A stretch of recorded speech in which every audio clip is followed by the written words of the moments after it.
Welcome back, everyone. Tonight, we're venturing into the darkest corners of America's wilderness, places where the trail ends, the road bends, and the night swallows every sound. I'll be sharing a collection of true encounters and chilling legends from remote mountains, shadowed forests, and lonely backroads across the country. These aren't campfire myths. These are real experiences that linger long after the sun goes down. So grab a blanket, kill the lights, and settle in for a journey where beauty meets terror. Don't forget to subscribe, drop a like, and share your own eerie stories in the comments. Now, let's begin. Story 1. The attic that locked from outside. I booked it for the quiet more than anything, a week to myself where the only things I'd have to answer to were the kettle and the wind in the trees. So when I pulled up to the heritage cabin and saw cedar siding gone grey with age and quilts folded on the porch rail like flags in truce, I felt that easy release you get when a place looks exactly like the picture in your head. The host had left the keys in the door and a note on the table with the Wi-Fi password, and 2 lines of hand-drawn arrows showing where to find extra firewood, plus a small, "Please keep the attic closed," that I read as common sense. Old houses have all kinds of things in their roofs, and I wasn't looking for more company than I brought. The air inside smelled like pine cleaner and something older beneath it, the sweet dust of dry wood baking through 100 summers. I made tea, walked the rooms slow. The place had that curated old-time feel. Crockery that had never seen a dishwasher, a braided rug with a faded star in the center, a spinning wheel that was probably never used by anyone but tourists with cameras. Evening settled early because the ridge behind the cabin took the light first, and the quiet that came down with it felt right. I read until I fell asleep on the couch, and sometime deep in the night I woke to a sound overhead. A dull thump, not loud, not close, like something heavy shifting its balance. Old beams, I told myself, house breathing after sunset. I lay there listening to the refrigerator hum and the clock in the kitchen spool out seconds, and when nothing else came, I went back under. The second day was cold, the kind of cold that's crisp rather than mean, sunlight like a blade across frost on the porch rails. I drove into town for eggs and coffee, and one of those local history pamphlets that tell you more about church bake sales than about history. And by the time I got back, the ridge had pulled its trick with the light again. I kept the lamps low and the fire soft. That night, the thump returned, the same dull weight then again, and a faint dragging, like something being pulled a foot or 2 across rough wood.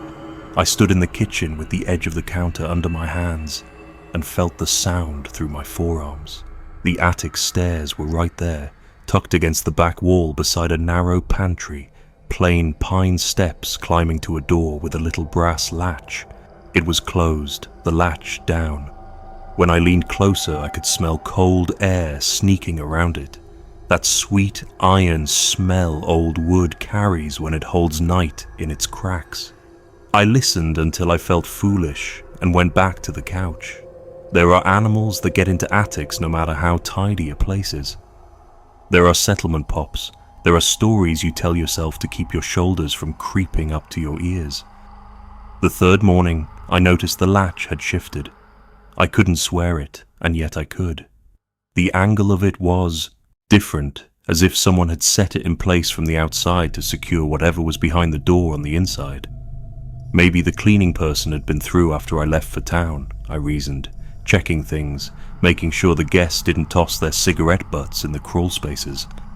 That night, after a long walk under a sky that had room for all the cold you could pour into it, I made soup, rinsed the bowl, turned every light off but one, and sat in the chair facing the fire until my eyes went heavy. The creak came then. Not a thump this time. A step. The second stair answering the first, slow enough that I could decide whether to stand. Someone testing their weight. That's what it sounded like. Someone careful, someone who knew which boards would speak and which would keep a secret. The steps stopped above the door. The latch didn't lift. Something in the silence opened up between us and held. When the sound went back up, it did it in reverse, as deliberate as a hand laying a card face down on a table. I didn't sleep after that. I leaned into the dark and listened to the tiny shifts houses make when they're adjusting to the lives inside them, and tried not to be the only life present.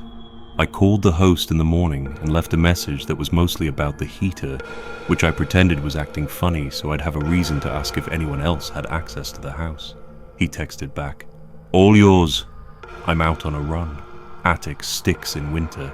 Keep it latched. Mice. Get in." That was the kind of practical answer I wanted, and for an hour it returned my shoulders to their proper place. I worked at the little kitchen table with my laptop, watched two sparrows fight over nothing, and told myself I could stay. But when I got up for coffee, I saw faint scuffs on the top stair, two parallel arcs in the dust, as if something had been nudged side to side, the kind of mark a chair leg makes when you walk it an inch along a rough floor. The latch was still down. My hand hung over it, wondering if it would be more foolish to check or to leave it alone. I left it alone. The note had said, "Keep it closed." I had promised myself the quiet. That night, I set a mug on the top step of the kitchen stairs and a spoon across it. The old trick my grandmother taught me when the dog was young and too clever with door handles. If any door moved, the spoon would fall. I turned off the lamps and let the fire die on its own, lay down on the couch and stared into the seam where ceiling met wall. Snow began somewhere after midnight, a soft hush on the roof, and with it the steps returned, one by one. I waited for the spoon. Nothing fell. The weight stopped over the door. A new sound followed, high and thin. A thread pulled slow through cloth. It took me a second to understand the cold tightening my teeth. Someone, or something, was drawing that thin sound right across the latch, testing the brass with a fingernail or with something like one, not lifting, just feeling the seam. The steps went back up again, and the house settled. At dawn, I told myself to stop letting night make me into a child. I took the keys, thumbed the latch, and opened the attic door a hand's width. The smell that came down wasn't rot or animal. It was dry dust and old paper, a smell like a school closet. I put a knee on the bottom step, reached my arm up with my phone light. The beam dragged across rafters and the undersides of shingles and a wide plank floor with a lane of brighter boards where someone had walked for years between the hatch and the far end. Dust lay on everything but that path. At the end of the lane, dead center under the roof peak, sat a small wooden chair, maybe for a child or maybe simply old. It faced me square. The seat shine said it had seen use long after the rest of the attic had quit the world. No boxes, no trunks, just that chair and that path, and the suggestion that someone liked to sit there and look at the hatch the way I was looking at them looking at it. I closed the door and set the latch. I did not move the chair. I did not tell the host. I packed in the late morning, told myself it was weather, that the roads could turn bad, that I had deadlines, that whatever quiet I'd come for had slid one room over and would not come back. When I carried my bag to the car, I noticed the thin line of melted snow on the roof above the kitchen, a dry stripe where heat must have been escaping. On the porch rail, a quilt that had hung loose the day I arrived was folded tight, corners aligned, as if someone had squared the house before I left. I stood there breathing the kind of cold that cleans out your head and tried to hear normal things. A crow gurgling, a far-off truck on the state road, my own boots shifting. I didn't hear anything in the attic because the house was being kind, or because I was already gone. Back in town, the barista asked me if I'd enjoyed the old place, and I said it was lovely, which is the word we use when a place proves that we're not as alone as we thought, and we don't want to explain why. I left a review that was kind and vague. I didn't mention the chair. I still think about it at odd hours, mostly when the apartment upstairs creaks in the pattern of someone walking from stairwell to kitchen and back again. Sometimes I wake before my alarm and lie still, counting off the seconds so I can say to myself, there's nothing here. The world is safe in its skin. And sometimes, when the heat kicks on and the duct grumbles like a river tucked into a wall, I imagine a hand resting on the other side of a latch, not lifting, only checking that it still slides the way it always has. And I wonder who first decided to lock that door from the outside, and whether they did it to keep something in or to keep someone else from going up to take that chair and sit in the place the house had saved. Story 2. The Lantern Beyond the Tree Line. I booked the place for the silence, the kind that makes your own breathing sound too loud. The listing said isolated, which for some people is a warning and for me was a promise. The road up was mostly switchbacks and frost heave, a two-lane that tried to pretend it wasn't a single track when it bent around the ridge. The cabin sat back from the gravel, tucked in a bowl of hemlock and laurel where the wind slowed down to listen. It was cleaner than I expected. Fresh sheets, a mason jar of coffee grounds, a hand-lettered note that said to lock the bear latch on the trash. I made soup from a can and watched the light go out of the trees like someone was dimming the world from the edges in. There's a kind of hush the mountains keep for themselves once the sun leaves the ridges. No engines, no voices carrying, just the creak somewhere under wet leaves and the hammer-faint tick of a stove cooling. I slept hard the first night, the way you do when you trust the roof over you and don't know yet what the dark around that roof holds.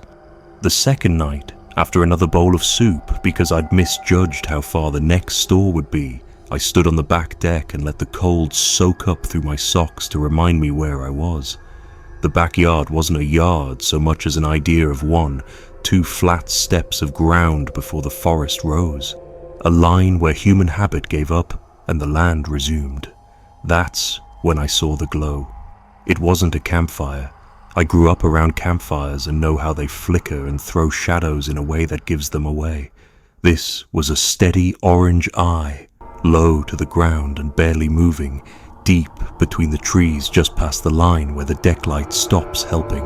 I turned the porch light off and the glow seemed to drift, not closer exactly, but awake, as if it registered that the dark was different now and it could test a little. I watched it until my eyes hurt. The cold is the only reason I went back inside. When I checked again before bed, there was nothing but the thicket and the impression you get when you've stared too long, and every shadow promises it's a person. In the morning, there were boot prints on the deck boards, wet, not muddy. Size hard to guess because the boards had swelled and the water had spidered across the grain, but they led from the steps up to the back door and then back toward the steps again, as if someone had walked up, paused, and decided against the courtesy of a knock. The handle felt cold in a way that set the nerves in my hand on edge. I texted the host because that's the new prayer. Send a message and wait for the reply to make your fear sound silly. He wrote back with a smiley face and, "No one else booked. You're the only one on the property. Locals do walk past sometimes. Hunters. Don't worry." He added a note about keeping the deck light off after 10, park rules, and a line about mountain lions that read like a joke but wasn't. Funny. I told myself the prints could have been from the first day, maybe the cleaner came late. The boards were still damp in the shade. I decided I'd start locking the back door with the deadbolt. It made an agreeable thunk, the sound of a thing deciding to be a wall. That evening, clouds settled low enough to be tasted. The trees hid their faces, and the fog pressed itself against the windows like breath on glass. I ate in front of the little TV with a DVD somebody had left. The kind of low-budget drama where you can hear the paper in the script when they talk. I told myself to stop checking the window and then checked it anyway because the body likes its rituals. The glow was back. Same place, same steady orange, like someone cupped a lantern at knee height and kept their hand still. This time, after 10 minutes of it not doing anything except proving it existed, I went to the kitchen and picked up the heavy flashlight the host had left by the door. My plan was to step out on the deck and swing a bright cone over the trees and make a show of it. Hey there, I see you, we're all civilized here. But when I opened the door and the cold air slid down my shirt, the glow eased farther into the trees by a foot, maybe 2, as if to say it would be the one to choose the distance between us. I put the flashlight back on the hook and locked the door. I slept with the radio low, some AM station out of somewhere else, voices fading in and out like a foghorn, and every time a car ad raised its pitch, my heart ran ahead of it. On the 3rd morning, I made myself walk the tree line. There were deer tracks, the 2-finger print of a raccoon, and boot treads that didn't match mine. The prints kept to the narrow stretches of exposed red clay where the leaves couldn't hide them, and then they disappeared into the laurel where the ground stayed soft even under the canopy because the creek fed it underground. It could have been anyone, a neighbor I hadn't met, a trespasser from the old logging road, a kid with more nerve than sense. I told myself a story about a hiker who got turned around and saw the light from the cabin and decided a deck was a safe place to collect his thoughts. Those are the stories you offer yourself, and they work right up until you try to sleep inside them. That night, the glow was closer. Not on the deck, but nearer than the night before, like it had learned a route between routes and knew how much time it would take to back out if I moved toward it. I turned the inside lights off and let the house go dark, then sat on the floor under the window and watched with just my eyes showing over the sill, childish and ashamed and glad to be unseen. A moth bounced against the glass. The radio whispered nothing. Somewhere down the ridge, a dog barked like it had a right to an answer. The glow drifted left, right, stopped, and then, in that way things do when you're certain you're controlling the situation, it disappeared and reappeared a yard closer. I couldn't figure out how it did that without noise. Even the careful have to break a twig sometimes. Then I remembered the moss I'd seen over the roots earlier, thick and damp and forgiving. When I finally made myself stand, the glow sank, not all the way to the ground, just lower, as if the hand holding it changed positions or set it on a stump. I went into the bedroom and pulled the shade down and then pulled it up again, because the idea of not knowing seemed worse than the idea of seeing. The glow stood just under the window now, the glass between us a thin idea. For a second, I thought I saw the outline of a shoulder catch the light, or the suggestion of breath making lint move on the other side of the screen, and then the house shifted. Some natural settling that felt like a held note, and the glow leaned in enough to brighten the plaster as if it were sunrise.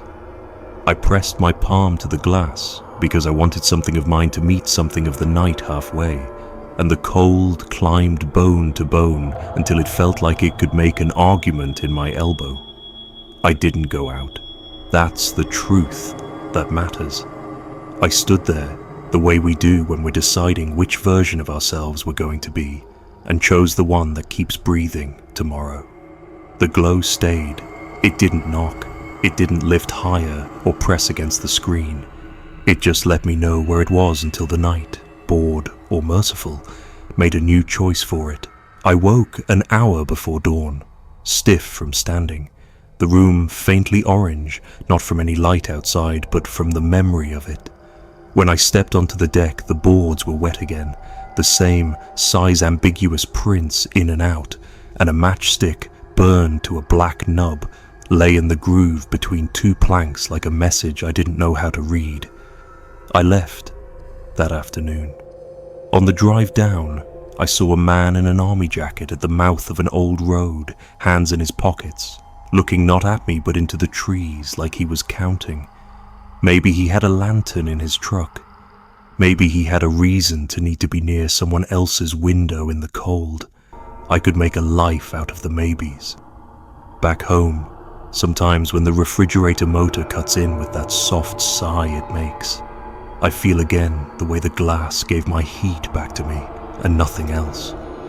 I've tried to think of a word for the kind of seeing that isn't about eyes, when you recognize the shape of a person by the way their intention feels on your skin, but there isn't one I can find that doesn't sound dramatic, so I keep it small. I check the deadbolts. I sweep my hand over the bedroom shades before I sleep, and if the neighbor's porch light throws a low stripe over my wall, I leave it where it falls and let the room hold it. It's easier most nights to pretend that somewhere a stranger's job is to carry the dark safely through to morning, and they picked my window for a minute because I looked like I could use the company. And on the nights that don't let me pretend, I stand still and breathe and try not to imagine the orange glow finding me again, because if you look long enough into a tree line, the tree line learns your face and will eventually say your name back. Story 3. The Locked Room with No Listing Photo. The cabin looked like a picture you'd keep on a bulletin board to remind yourself what quiet is supposed to look like. Raw pine walls, braided rugs, a view of laurel and hemlock pressed up against the glass. I carried my bag inside and did that slow walk through you do, not to admire things so much as to teach your nerves where the corners are. Everything matched the photos, down to the chipped blue kettle and the faded quilt with hand-stitched stars. Everything except the door in the living room. In the listing, the camera always seemed to angle just shy of that corner, as if the photographer had a favorite side of the room. Up close, the door was nothing special. White paint, old knob, no sign or padlock, just a piece of the wall that had decided to be useful. I put my hand on the knob and felt a little tremor run into my palm. A hum, steady and faint, like a far-off generator or a refrigerator down the hall in a hospital. I told myself it was a utility closet and turned the knob.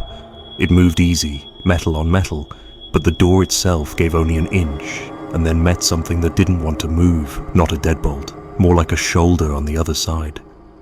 I put my eye to the narrow seam and saw only dark. Cold air leaked through, the kind that smells like old paper and metal shavings.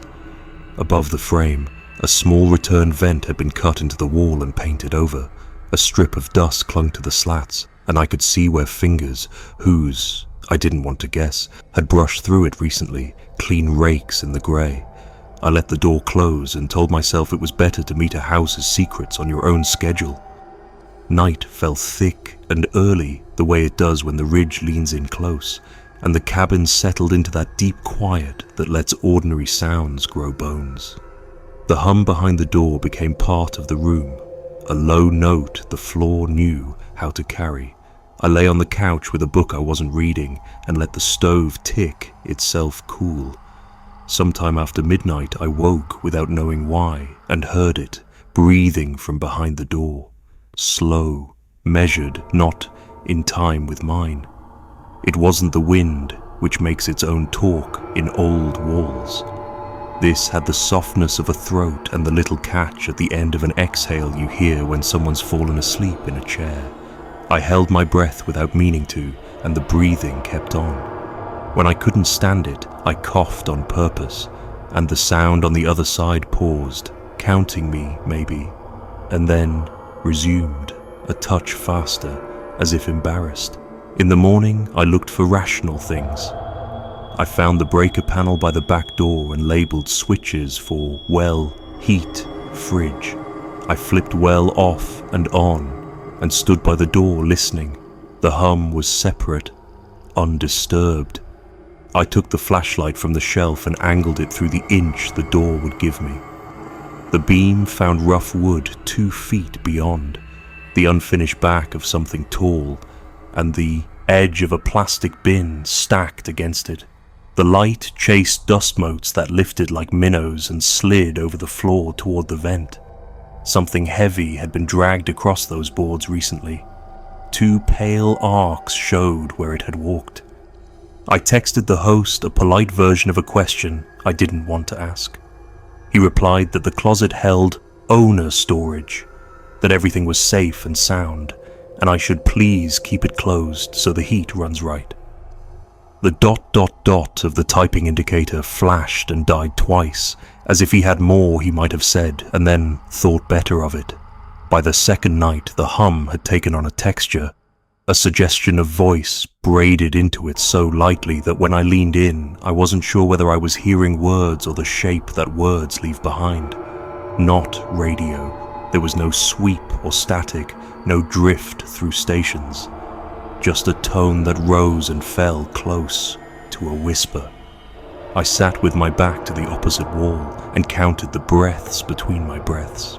When I let mine out, the other lengthened, as if we were trying to avoid overlapping in a small space. The air at the seam felt almost damp. Every once in a while, something tapped along the baseboard inside, very soft, like a ring brushing wood when a hand shifts. Sometime past 3, I couldn't keep from testing the door again. The knob turned, the inch opened, cold threaded over my fingers. I whispered, "Hello," not because I wanted an answer, but because people say threads out loud when they think a stranger might be in the next room. The breathing stilled. The hum leaned brighter, then dimmed, as if someone had shifted a machine from their lap to the floor or cupped a hand around its intake. Maybe that's all it was, I told myself. A concentrator, an old compressor, something medical the owner kept tucked away and didn't want renters messing with. That would have been a kindness. But kindness usually has a sign on it. There was no sign. I checked out a day early.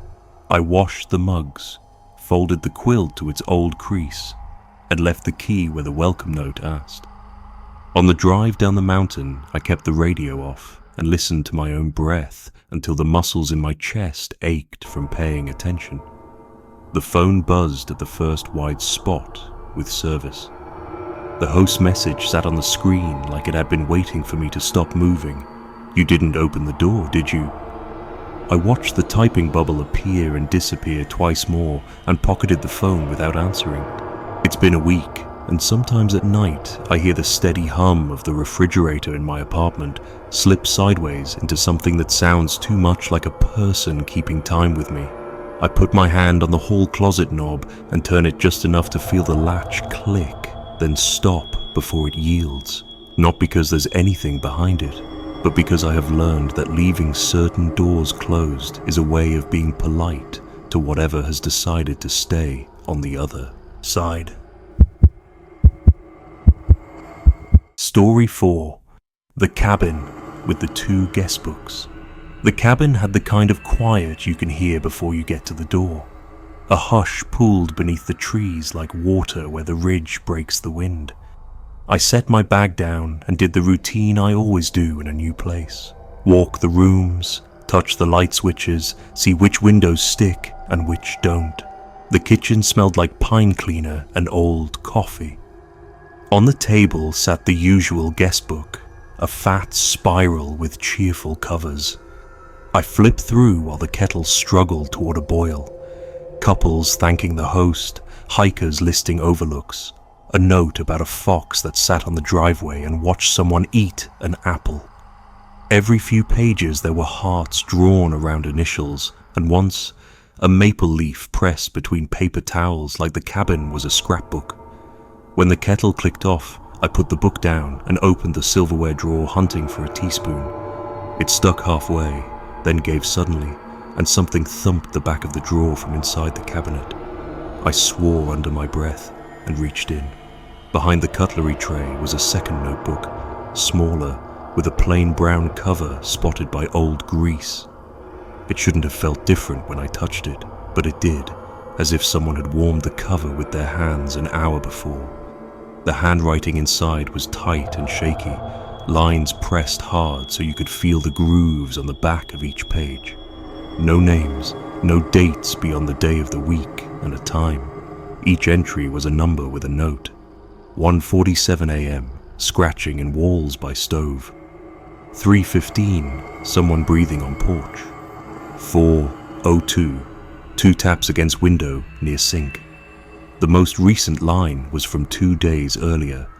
5:03, bedroom window slid open. Still dark outside, I stood in the middle of the kitchen and listened to the refrigerator hum, then turned slowly toward the hall to the bedroom and looked at the thin roller shade like that would tell me anything. The note on the counter from the host said the same thing all these notes say. Enjoy. Text if you need anything. Please don't feed the bears. But the last line made me pause. Kindly return books to table before checkout. Books, plural. Somehow that sentence didn't register as strange until after I'd seen the little brown one. The first night passed in the ordinary way. Too much light the first hour because I was convinced of pressures at the glass. Then a quick drop into heavy sleep once my mind ran out of ways to explain the world. I woke on my back in the dark to the faintest drag of sound near the stove. At first I thought it was the wind teasing a branch along the siding, a dry brush in and out of the house's own breath. Then it settled into a pattern, a cautious scrabble, a pause, a single scrape like a fingernail on drywall, then silence long enough to make you count. I lay there with the blanket pulled to my chin like a child and checked the clock. 1:47 burned in green at me. I don't like stories that make big deals of numbers, like something mystic is keeping time. I told myself it would feel less pointed if I looked again in 5 minutes. But every time I closed my eyes, the sound returned to exactly where I'd left it, like a record I hadn't lifted the needle from. By 3:15, the cabin had a different quiet, the kind that strains because it's holding something back. I heard it on the porch first, the kind of breathing you learn to hear when you camp. Slow, purposeful, not a creature that has to work to pull air, but a person who can decide to take less of it if they want. I didn't move. The boards outside ticked in slow succession the way they do when weight adjusts and the frost surrenders. I wanted to believe it was a deer blowing, but deer snort with authority and go when they decide to go. This stayed. When it finally did fade, it wasn't the way animals leave. It was the breathing of a person who steps off a porch because they remembered something else they had to do. In the clean pale of morning, I looked for sense. I found the tracks in the frost, 2 partial prints on the top step of the porch, too smeared to be sure of size, then nothing where the sun had reached first. The window by the sink had grit in the track, a single pin oak leaf stuck to the far end as if something had been shoved and the leaf rode it and then stayed. I told myself it was from the last storm. I told myself a lot of things while I drank the coffee that tasted faintly of metal. Then I took the brown book back out and ran my fingers over the page with the 5:03 entry. The writing had the tremor of a hand trying to be legible through fear. When I flipped back further, I saw the same time surface again and again. Different months, different inks. A rhythm to the nights here that people had tried to document the way you write down what medicine you took and when. So if things go bad later, someone can make sense of your choices. That evening, I wrote my own line on a blank page, feeling half like a thief and half like somebody signing a ledger for a tool they needed to borrow. 1:47, scratching by stove. I let the pencil rest in the groove of the spiral because you leave things for the next person when you're decent. I set small warnings. A mug balanced on the inside doorknob of the bedroom, a thin strip of painter's tape over the window track. Not because I expected those things to stop anything, but because I needed to feel that I'd done one practical thing a person could do. I stayed up longer than was good for me, eyes on the window shade, ears straining toward the porch, until the kind of tired that wins out over fear caught me sideways. The mug fell sometime before 3. The small clatter of ceramic against wood that made my heart punch once hard in my chest. It hadn't fallen far, just rattled where the door trembled under a change of air. I sat up and listened to the sound of someone drawing breath on the other side of thin pine, a slow in and a slow out, the threshold translating it into a pulse at my feet. "You okay out there?" I said, because the thing you're afraid of becomes a person when you put words into the dark. The breathing paused in surprise, then started again, a tiny bit farther away, as if I had embarrassed them. Sometime after 4, the house pressed in tight around me, the way mornings do when the cold has settled in the corners and you are waiting for something outside to decide on you. I watched the tape on the window track like a doctor watching a monitor. At 5:03, a sound like the first inch of a drawer moving threaded into the quiet, and the tape parted with a soft complaint. Cold draft touched my face and filled my mouth with the taste of wet iron, the way stream banks have after rain. The shade moved a fraction without rising, as if the window had bumped it and then stopped. I was not brave. I didn't lunge for it or rip the shade or throw the lamp. I lay there and breathed as silently as I could, and that was when I heard it. Pages turning in the kitchen, slow, deliberate, the soft brush of paper against paper like someone refusing to rush through another person's words. I could picture exactly where the brown book sat, and the sound of it moving made the hair along my arms lift in a way that had nothing to do with the cold. I told myself a draft could do that.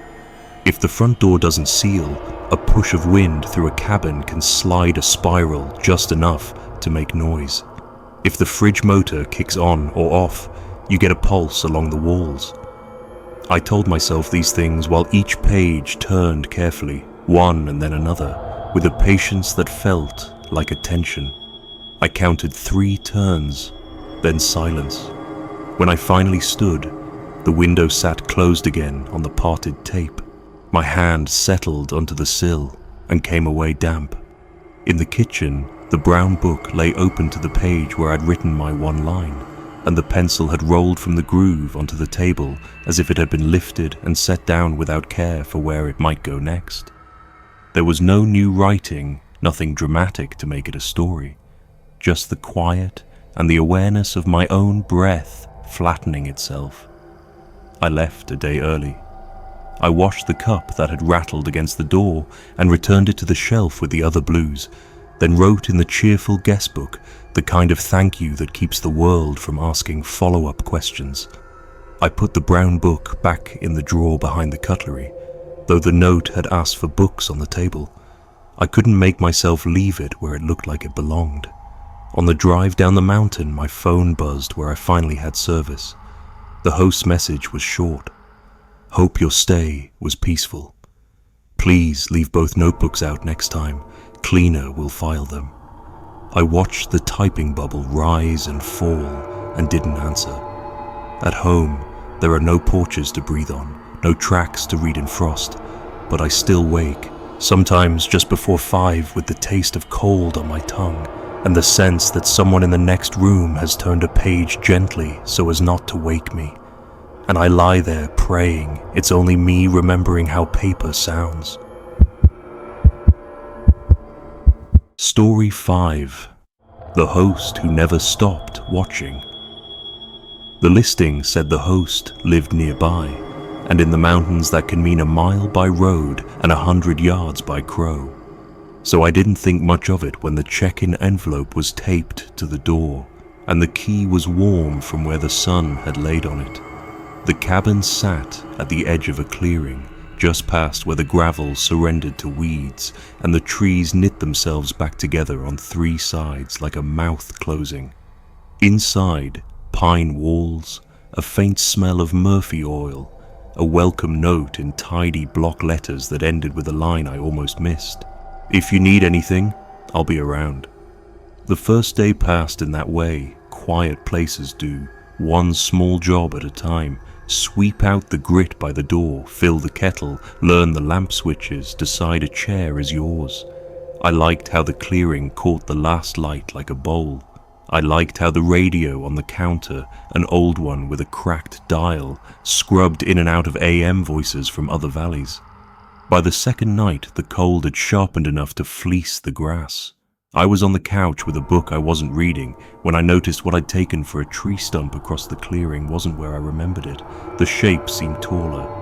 Then the head tilted, just the angle of it, and my stomach went loose the way it does right before a fall.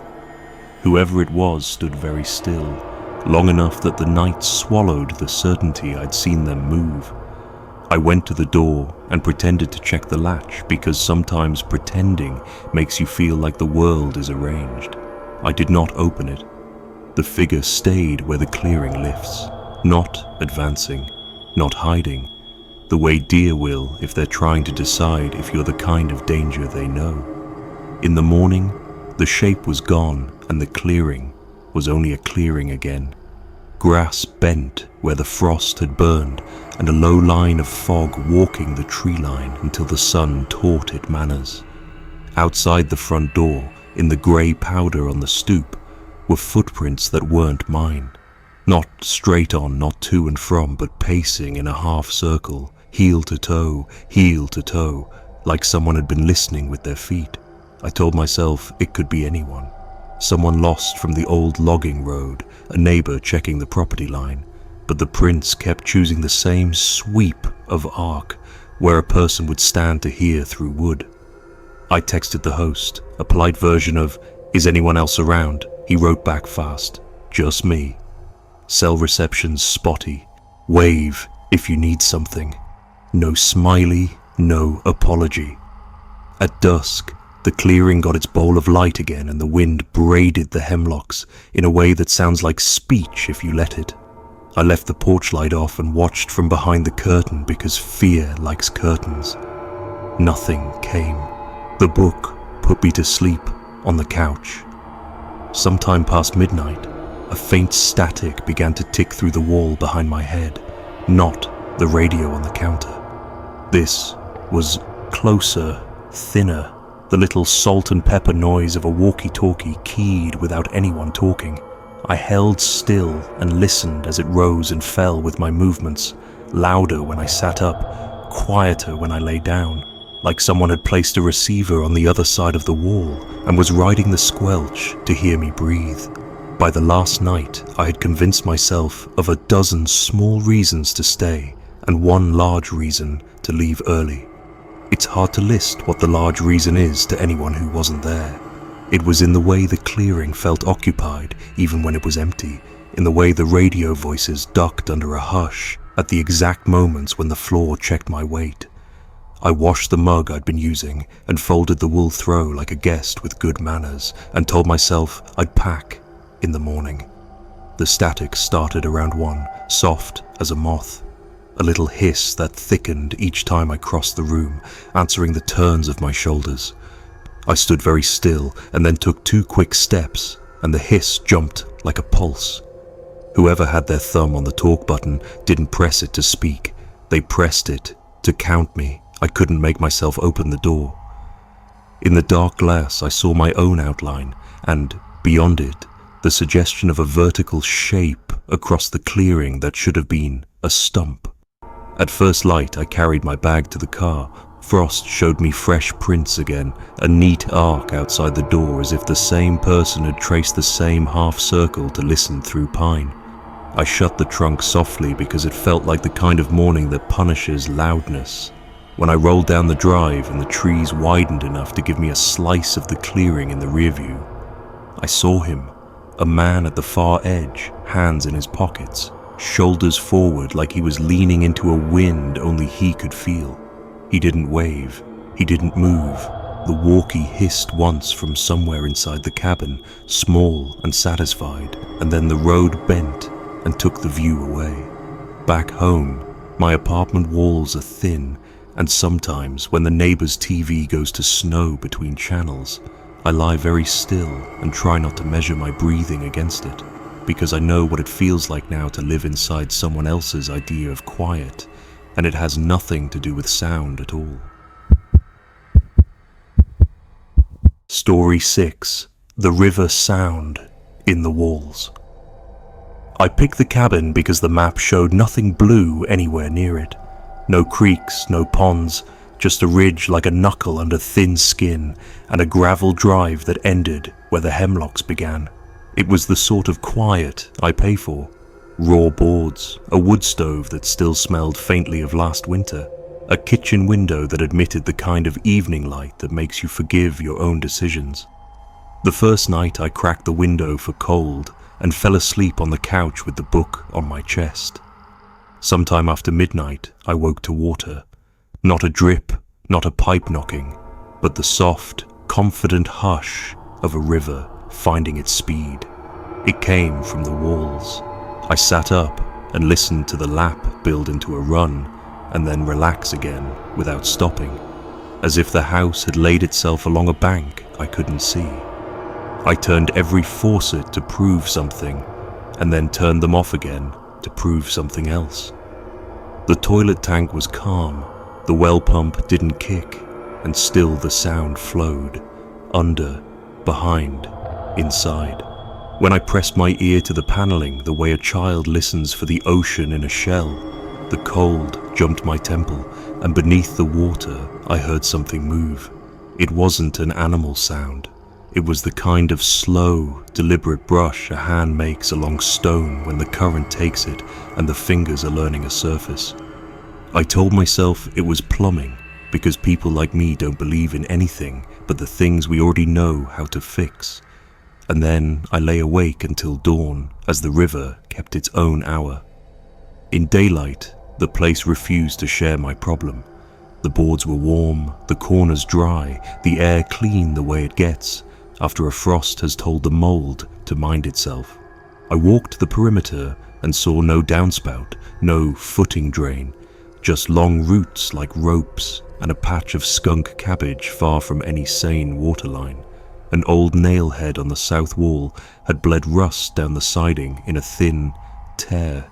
When I stepped inside, the hush rose like a crowd whose seats you'd crept past. I made coffee, and the smell of metal in it reminded me of a creek you aren't supposed to drink from. I told myself about underflow, about the way a ridge can hold a seam of water deep enough to talk if you bothered to listen.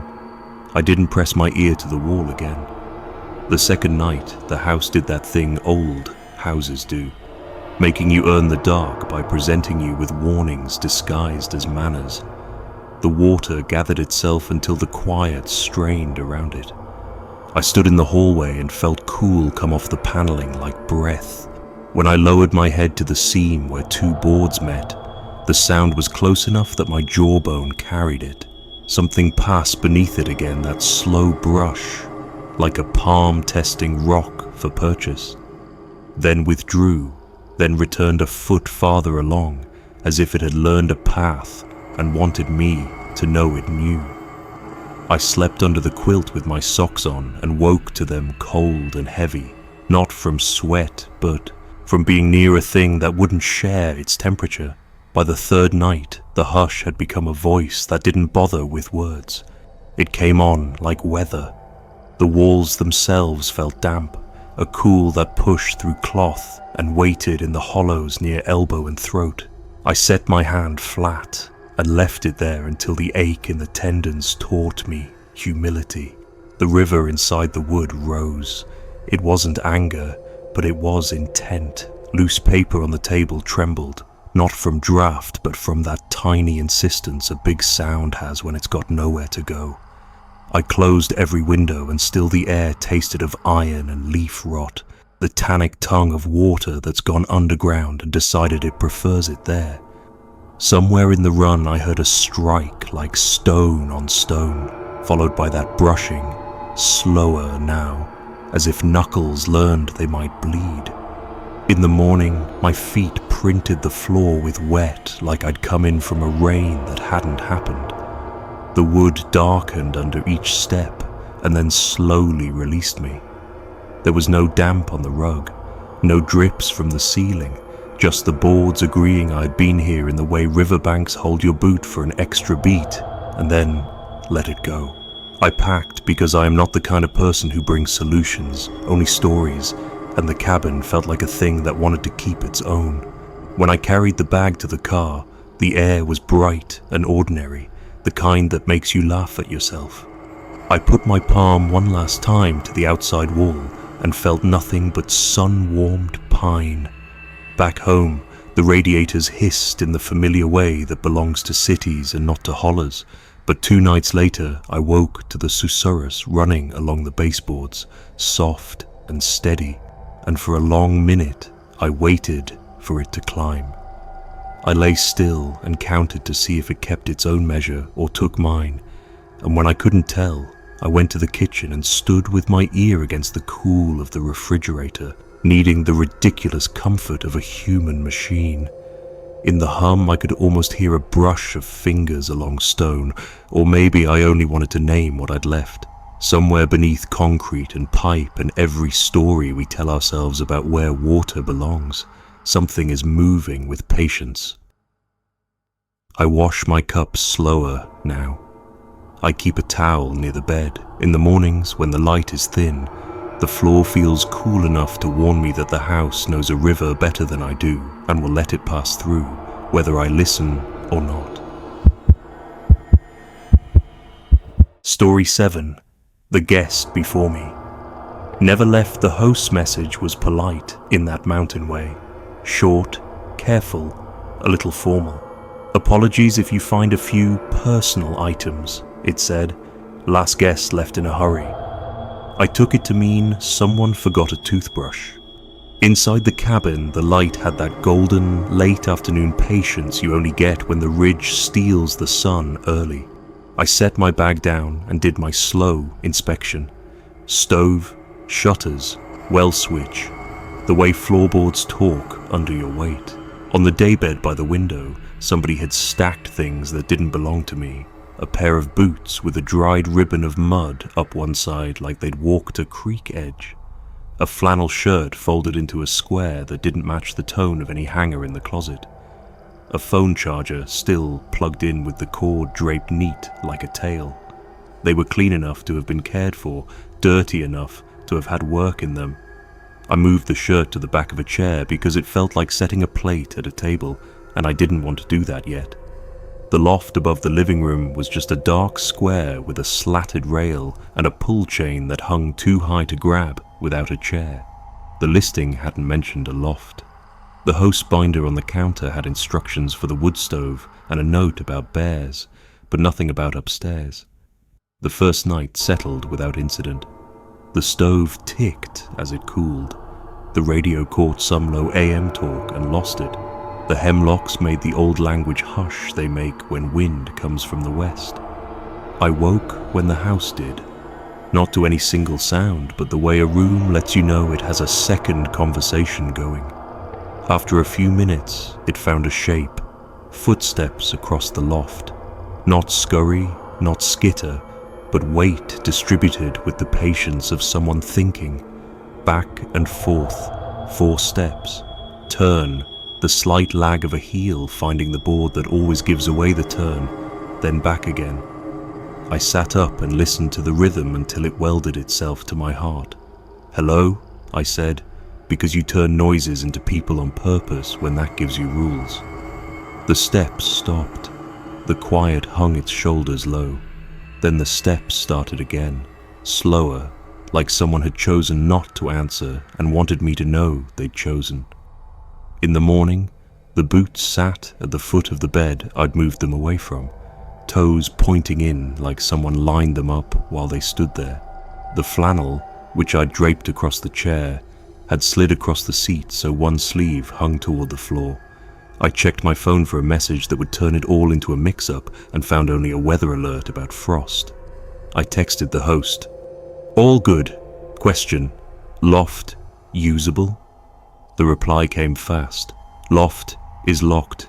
Been months. Please don't try to open. I stood under the hatch and stared up at that rail. The chain swayed a fraction, maybe because houses breathe, maybe because I had made the air feel like it had a job. I got a chair. Anyway, because I hate being told not to learn a thing. The hatch lip was painted shut along one edge, but there was a cold seam I could feel with my fingers. I didn't pull. That evening, I set 2 small tests, not because I thought they'd stop anything, but because doing nothing makes fear loud. I dusted flour in a shallow crescent on the floor between the daybed and the bedroom door, and balanced a spoon across the latch because my grandmother had a dog that knew handles. The night went long. The footsteps started later, or I heard them sooner. The back and forth was slower now, like someone who's measuring their breaths against yours. When I shifted on the mattress, the pacing paused. When I held still, it resumed.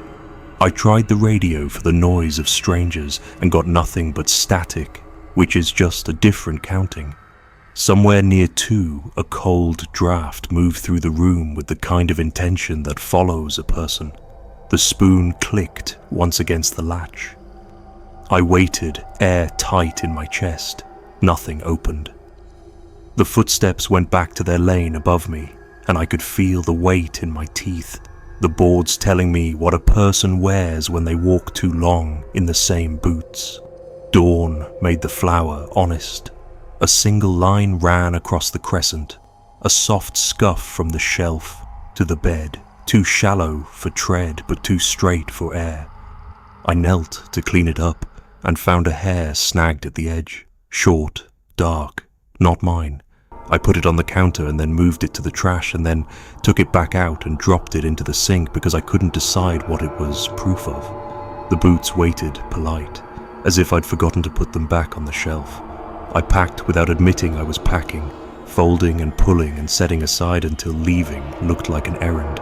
When I stepped out to load the car, Frost made a quiet show of what had been. Prints on the porch where someone had stood and shifted their weight in a narrow arc, heel to toe, the way you do when you listen with your whole body. The host called as I hit a pocket of service and the ridge gave me a line of sky. "Everything all right?" he asked, as if a certain kind of guest needs reminding how to answer. "Thought I heard footsteps," I said, keeping my voice shaped like a joke. A pause then. Lofts locked. No one up there. Cleaner's been out of town.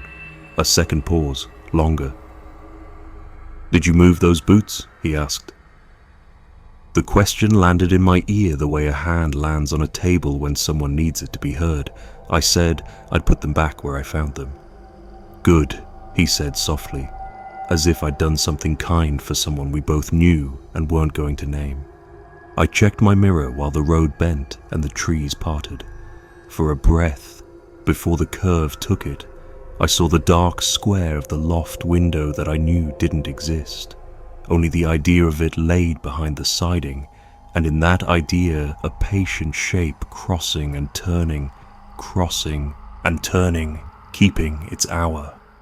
At home, my ceilings don't have second floors, but some nights I hear neighbors' footsteps and cannot tell which of us is the one who hasn't left. I keep my shoes under the bed now, paired and waiting, because it feels like good manners to set a place. Story 8. The mirror that showed last week. The bathroom in that cabin had a mirror with a cloudy belly, a fogged oval where the silver on the back had aged like a bruise. Everything else about the place was tidy, in the way of rentals that are loved just enough. Folded quilts, mugs with hairline cracks, a note about bears and how the trash latch worked. The mirror was the only thing that felt older than the arrangement. First night, I brushed my teeth and leaned in to see if the chip on my front tooth had gone any worse. And that's when I realized the cloud wasn't reflecting me. It was reflecting the same room, same yellowed light, same chute of cork by the tub, but with someone else moving inside it. A man in a heavy coat, dripping, little beads on the cuffs like he'd stood under a gutter too long. He paced slow, short passes like he'd made that distance into a habit. He wiped his hands on a towel that wasn't on my rack, then stood with his head cocked, listening to a sound I couldn't hear. I backed up and caught my own face at the edges of the glass, my features bending around the cloudy center which kept its other scene like a held breath. When I stepped out and leaned back in to check again, the mirror only gave me myself, tired and foolish over a trick of light. Morning reset the world. The ridge drank the sun early and left the cabin in a bowl of quiet that would embarrass a person for wanting more of it. I walked the gravelled loop and saw no creek, no pond, nothing to explain a man who looked wrung out. The host's binder had receipts tucked in from the hardware store, drain snake, silicone, mirror adhesive. A line was underlined, "Mirror temperamental, don't scrub." I made a note to myself not to pick at old things. That evening, the cold settled heavy. The mirror kept its cloud no matter how long the room stayed warm. I turned the shower on hot until the corners sweated and the glass lost its memory for a while, and I felt silly. When I wiped the steam away with my forearm, the oval sharpened again, and there he was, as if I had cleared a window for him, not pacing this time. He sat on the edge of the tub in the reflected room, head in his hands, coat dark with wet. I could smell wool somehow, that damp animal mineral, even though the only smell in my bathroom was cheap soap and hot dust off the bulb. I lifted my hand and he didn't. I said, "Hey," as if to a neighbor I didn't know well enough to bother, and a second later the light in the reflection flickered in a way my light didn't. When I killed the switch to match it, the glass turned to a blank, starless thing, and I stood in the dark hearing only the slow drip of water settling in pipes that shouldn't have been working. I slept badly and dreamed the mirror loud, like a mouth under a door. A little before dawn, I woke to a chill I hadn't earned, the kind that sits in the corners first and then chooses you. The house was quiet, no radio, no wind, riding the hemlocks. I went to the bathroom like a kid checking under a bed, and there was only me, bag-eyed, a line down my cheek where the pillow had written its one sentence. I laughed some, and it bit like a cough. The day spent itself without answer. I checked the siding outside the bathroom and found new cork old enough to have caught dust, nothing more. The cabin didn't have a crawl space. It had a low skirt of lattice where leaves had drifted and decided to be dirt. At supper, I turned my chair so I could see the bathroom door because people do that when they'd like to pretend they aren't waiting. On the last night, I brushed my teeth in the kitchen sink to avoid the thing I was going to do anyway. I told myself it was the kind of superstition you starve by not feeding. When it was late enough that the silence seemed to be holding off a tide, I went in. The cloud in the glass had never looked so neat, its oval edge crisp as a coin. He stood right where I had to stand to face it. We were two people occupying the same small piece of geometry with different weather. His coat glistened, water crawled down in quick, clear ladders and vanished at the collar like the fabric could drink more than it weighed. He had that look people wear when they try not to scare you, mouth bent toward nice, eyes wrong with effort.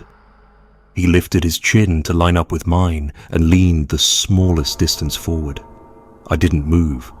There are times you don't move because the body knows the cost of finishing a motion. His breath fogged my side of the glass. Not a film from my lungs, not that familiar bloom you make by huffing to draw a smiley with your finger. A bead of damp gathered on my skin and broke and ran down toward my lip and tasted of metal and leaves. I reached up without meaning to, and for a second that will live longer than me, met the cold shape of a mouth that wasn't where it should be. I did not sleep in that house again. I rolled my clothes and jammed them into my bag wrong and drove while the deer owned the shoulder and the fog owned the low parts of the road. In the rear view, the cabin was a square of patient dark, and the woods had the shoulder posture of something that is not finished with conversation. Back home, my mirror is cheap and flat and new enough to have no memory, but some mornings it holds a soft oval of cloud no shower would earn, centered not where my face is but where his had been, and I shave around it with a care that would look like reverence if anybody watched. I leave the bathroom door half open now to break the geometry and convince myself of angles. It feels like good manners to speak before I lean in. Sometimes I say nothing and stand very still, as if my silence might be the one decent thing left to offer a man who is still trying to cross a room that looks exactly like mine.